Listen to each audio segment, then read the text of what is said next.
Hi tears, welcome back. எல்லாரும் எப்படி இருக்கீங்க? நல்லா இருக்கீங்களா? இன்றைக்கி நம்ம வீடியோவில் இன்றைய காலகட்டத்தில் எல்லோருமே ஃபேஸ் பண்ணுற மிகப்பெரிய ஒரு பிரச்சனை தான் சீக்கிரமாக முடி நரைச்சி போகிறது, அதாவது ப்ரீமெச்சூர் கிரே. அதை மட்டும் இல்லைங்க, ஃப்ரீக்வெண்ட்டாக ஹெல்மெட் எல்லாம் யூஸ் பண்ணுறதுனாலேயே நிறைய பேருக்கு முடி உதிர்தல், டேண்ட்ரஃப் இந்த மாதிரி பல பிரச்சனைகளும் இருக்குது. அதுக்கெல்லாம் ரொம்பவே ஈஸியான ஒரு சொல்யூஷன் தான் இன்றைக்கி வீடியோவில் நம்ம பார்க்க போகிறோம். எல்லோருமே வீடியோ ஒன்றும் ஃபுல்லாக ஸ்கிப் பண்ணாமல் பாருங்கள். வீடியோ பிடிச்சிருந்தா மறக்காம ஒன்று லைக் பண்ணுங்கள். அப்போ வாங்க, நமக்கு டைம் வேஸ்ட் பண்ணாமல் நேராக வீடியோக்குள்ளே போயிடலாம். அதுக்கு முன்னாடி நம்மளோட முதல் டிப் ஒன்று பார்த்துடலாங்க. அதுக்காக வேண்டிட்டு எலும்பிச்சை பழம் தான் நான் எடுத்திருக்கேன். அது இந்த மாதிரி ஒன்று கட் பண்ணிக்கலாம். நல்லா ஃப்ரெஷ்ஷான எலும்பிச்சை பழமே வேணும் அப்படின்றது கிடையாது. கொஞ்சம் வாடின நல்லா பழுத்த எலும்பிச்சை பழமாக இருந்தாலும் நம்ம பயன்படுத்திக்கலாம். அது ஒரு துண்டு இந்த மாதிரி எடுத்ததுக்கு அப்புறமேட்டு நம்ம நைஃப் யூஸ் பண்ணி இந்த மாதிரி நல்லா ஒன்று கட் பண்ணி கொடுத்துக்கலாம். அதுக்கப்புறமேட்டு நமக்கு தேவையானது ஹோட்டல்லேருந்து ஃபுட்டெல்லாம் வாங்கும்போது கிடைக்கிற இந்த மாதிரி ஒரு சின்ன பாத்திரம் தான். அதில் நம்ம கட் பண்ண லெமன் வச்சு கொடுத்துடலாம். அதோடவே நமக்கு தேவையானது கிராம்பூ தான். எவ்வளோ உங்களுக்கு அந்த லெமனில் கிராம்பூ இந்த மாதிரி குத்த முடியுமோ அவ்வளோ கிராம்பூ இந்த மாதிரி நீங்கள் குத்திக்கோங்க. ரொம்பவே நல்ல ஒரு ரிசல்ட்டு கிடைக்கக்கூடிய ஒரு அருமையான டிப்பு தான். உங்கள் வீட்டில் என்ன தான் ஈர ஸ்மெல் இருந்தாலும் பேட் ஸ்மெல் இருந்தாலும் அதெல்லாம் காணாமல் போகிறதுக்கு இந்த மாதிரி ஒன்று நீங்கள் உங்கள் வீட்டில் செஞ்சு வச்சா போதும். அது மட்டும் இல்லைங்க, நிறைய வீட்டில் இருக்கிற நெகட்டிவிட்டி எல்லாம் இல்லாமல் பண்ணுறதுக்கும் நல்ல ஒரு பாசிட்டிவிட்டி நம்ம வீட்டில் கொண்டு வந்து எப்போவுமே நல்ல நறுமணத்தோடு நம்ம வீடு மெயின்டைன் பண்ணுறதுக்கும் இந்த மாதிரி நீங்கள் வாரத்தில் இல்லைன்னா மாதம் ஒரு முறை ரெடி பண்ணி வச்சா போதும். இப்போ லெமனில் கிராம்பு இந்த மாதிரி குத்தி வச்சதுக்கு அப்புறமேட்டு நாம் அதுக்கு மேலே கொஞ்சம் கம்ஃபர்ட் ஊற்றிக்கலாம். எந்த ஃப்ராக்ரன்ஸ் இருக்கிற கம்ஃபர்ட்டாக இருந்தாலும் பரவாயில்ல, நாம் அது கொஞ்சம் இந்த மாதிரி ஊற்றிக்கலாம். அவ்வளோதான். இப்போ நாம் இந்த மூடியை க்ளோஸ் பண்ணிக்கலாம். அதுக்கு மேலே ஹோல்ஸ் போட்டுட்டு நாம் இது பயன்படுத்திக்கலாம். நம்ம டாய்லெட்டில் நல்ல ஒரு ஃப்ரெஷ்னராக இது பயன்படுத்திக்கலாம். டைனிங் டேபிளில் கர்டனுக்கு பின்னாடி எல்லாம் இது நம்ம வச்சுட்டோன்னா நம்ம வீட்டில் எந்த ஒரு பேட் ஸ்மெல்லும் இல்லாமல் எப்போவுமே நல்ல ஒரு ஃப்ரெஷ்ஷான நறுமணத்தோடு நம்ம மெயின்டைன் பண்ணிடலாங்க. ரொம்பவே பயனுள்ள ஒரு டிப்புங்க. கண்டிப்பாக ட்ரை பண்ணி பாருங்கள். இல்லை, கிராம்பும் அது மாதிரி லெமனும் கலந்து இருக்கிறதுனாலே அந்த ஒரு ஸ்மெல்லுக்கு நம்ம வீட்டில் பொடிங்க தொல்லையும் கொசு தொல்லையும் இருக்காதுங்க. ட்ரை பண்ணி பாருங்கள். பிடிச்சிருந்தா லைக் பண்ணுங்கள். அப்போ இனி ரொம்பவே சுலபமாக செய்யக்கூடிய ஒரு அருமையான ரசத்தோட ரெசிபி பார்த்துடலாம். அதுக்காக வேண்டிட்டு 2 மீடியம் சைஸ் நல்லா பழுத்த தக்காளி தாங்க வேக வச்சு எடுத்திருக்கேன். அந்த வேக வச்ச தண்ணியில் நல்லா ஒன்று மசிச்சும் எடுத்திருக்கேன் தக்காளி. இந்த மாதிரி பேச்சுலர்ஸ்கெல்லாம் ரொம்பவே ஈஸியாக சுலபமாக வித்தின் மினிட்ஸில் சாப்பாட்டுக்கு செய்யக்கூடிய ஒரு அருமையான ரெசிபிங்க. கண்டிப்பாக மிஸ் பண்ணாமல் பாருங்கள். இதுக்கு இனி நம்ம சின்னதாக ஒரு மசாலா ரெடி பண்ணணும். அதுக்காக வேண்டிட்டு 8 பல் அளவுக்கு பூண்டு எடுத்திருக்கேன். கொஞ்சம் சின்ன வெங்காயம், கிட்டத்தட்ட ஒரு 9லேருந்து 10 சின்ன வெங்காயம் எடுத்திருக்கேன். அதோடவே 1 டீஸ்பூன் அளவுக்கு ஜீரகம் சேர்த்துக்கலாம். அதோடவே நமக்கு தேவையானது பெப்பர் தாங்க. உங்கள் கையில் ஃப்ரெஷ்ஷான குருமிளகு இருந்தால் நீங்கள் அது சேர்த்துக்கோங்க. நான் இங்கே மிளகு தூள் தான் சேர்த்துருக்கேன். அது கிட்டத்தட்ட ஒரு 3/4 டீஸ்பூன் அளவுக்கு சேர்த்துருக்கேன். காரத்துக்கு தேவையான அளவுக்கு நீங்கள் சேர்த்துக்கோங்க. அவ்வளோதான் நம்மளோட மசாலா. ஜஸ்ட் ஒன்று இந்த மாதிரி அரைச்சி எடுத்துடலாம். ரொம்பவே ஃபைனாக பேஸ்ட்டாக நீங்கள் அரைச்செடுக்கணுன்ட்டு அவசியம் கிடையாது. அவ்வளோதான். இப்போ நம்மளோட ரசத்தை தாளிச்சிடலாம். அதுக்காக வேண்டிட்டு கடாயில் நம்ம 1 டேபிள் ஸ்பூன் அளவுக்கு ஆயில் ஊற்றிக்கலாம். அதுக்கப்புறமேட்டு நம்ம அரைச்ச மசாலா போடணும். அதுக்கு முன்னாடி ஒரு சின்ன கைப்பிடி அளவுக்கு கருவேப்பிலை நம்ம எண்ணெயில் போட்டுக்கலாம். அவ்வளோதான். இப்போ நம்ம அரைச்ச நம்மளோடது மசாலா எண்ணெயில் போட்டுக்கலாம். எண்ணெயில் போட்டு நல்லா அந்த மசாலாவோடது பச்சை மணம் போகிறபடி நம்ம நல்லா ஒன்று வதக்கி எடுத்துடலாம். அதுக்கப்புறமேட்டு நம்ம 2 மசாலா தாங்க ஆட் பண்ண போகிறோம். ஒரு 1/2 டீஸ்பூன் அளவுக்கு மஞ்சத்தூள், அதே மாதிரி ஒரு 1/2 டீஸ்பூன் அளவுக்கு மல்லித்தூள். அவ்வளோதான். நம்மளோட ரசத்துக்கு தேவையான மசாலாஸும் நம்ம ஆட் பண்ணியாச்சு. இனி நம்ம இந்த மல்லித்தூளோடதும் மஞ்சத்தூளோடதும் அந்த ஒரு பச்சை மணம் போகிறபடி நல்லா ஒன்று அந்த எண்ணெயிலே போட்டு வதக்கி எடுத்துடலாம். இவ்வளோ சீக்கிரமாக ஒரு தக்காளி ரசம், அதுவும் இவ்வளோ டேஸ்ட்டாக புளி ஒன்றும் சேர்க்காமல் ரொம்பவே ஹெல்த்தியாக நம்ம செய்ய முடியும். நிறைய பேருக்கு புளி சாப்பிட்றதுக்கு ரொம்பவே பிடிக்காது. நிறைய பேர் புளி சேர்க்க மாட்டாங்க.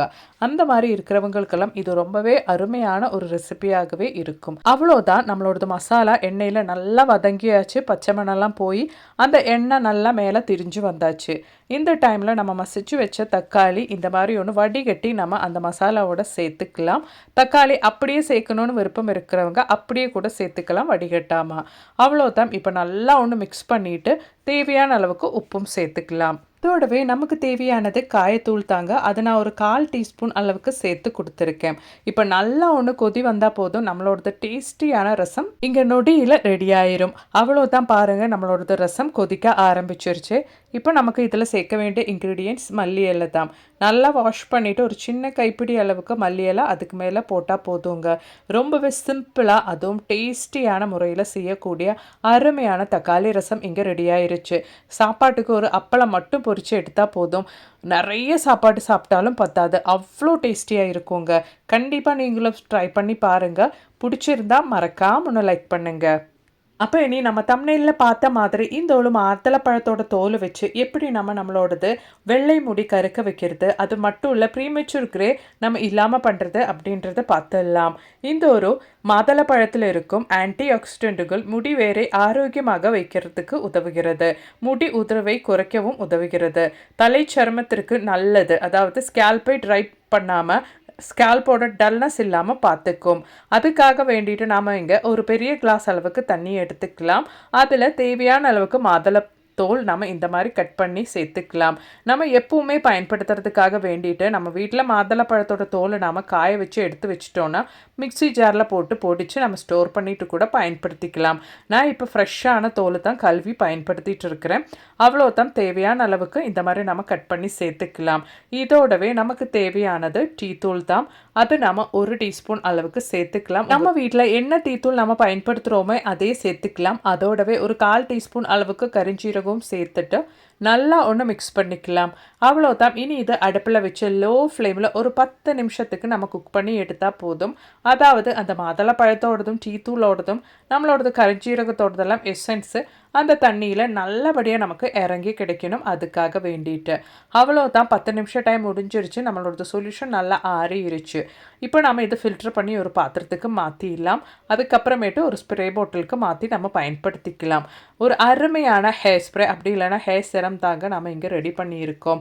வாரத்தில் 3 நாள் நாம் இது குளிக்கிறதுக்கு முன்னாடி நம்ம முடியில் முழுவதும் நல்லா ஒன்று ஸ்ப்ரே பண்ணிவிட்டு அதுக்கப்புறமேட்டு ஒரு 1/2 ஹவர் ரெஸ்ட் பண்ணிவிட்டு அப்படியே நம்ம வாஷ் பண்ணிட்டோன்னா, வாஷ் பண்ணும்போது சோப்பு ஷாம்பு எதுவும் பயன்படுத்தணுன்ட்டு அவசியம் கிடையாது.